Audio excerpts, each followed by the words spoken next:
Doctor Chinnamail Anji Reddy గారు ఉమ్మడి కరీంనగర్, ఆదిలాబాద్, మెదక్, నిజామాబాద్ పట్టభద్రుల బీజేపీ ఎమ్మెల్సీ అభ్యర్థిగా మీ మద్దతు కోరుతున్నారు.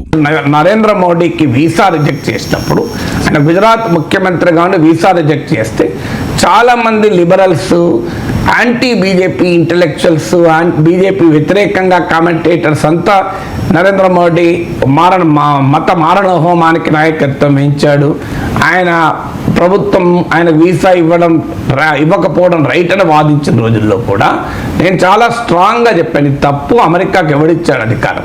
నరేంద్ర మోడీ తప్పు చేస్తే నరేంద్ర మోడీ పైన మేము కొట్లాడుకుంటాం. మా దేశంలో కోర్టులు ఉన్నాయి, మా దేశంలో ఎన్నికలు ఉన్నాయి, మా దేశంలో ఇన్స్టిట్యూషన్స్ ఉన్నాయి, మా దేశంలో మేము కొట్లాడుకుంటున్నాం. Who is America?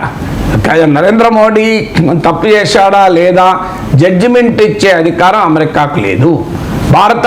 భారతదేశంలో ఒక రాష్ట్రమైన గుజరాత్లో ప్రజలెన్నుకున్న ముఖ్యమంత్రి మా ప్రజల నిర్ణయాన్ని మీరు కాదంటున్నారు. You are questioning our people's sovereignty అని స్టాండ్ నేను తీసుకున్నాను. చాలా మందికి నచ్చలేదు ఆ stand, but I stand by it. ఎందుకంటే మన పీపుల్స్ సావర్నిటీ అమెరికా వాడు ఎలా డిసైడ్ చేసేది? నేను రేపు అంటాను జో బైడెన్నో డొనాల్డ్ ట్రంపో గాజాలో మారణహోమం జరుగుతుంటే చూస్తూ ఊరుకున్నారు, అందువల్ల వాళ్ళకి నేను వీసా ఇవ్వను అని అంటే కరెక్ట్ అని అంటామా?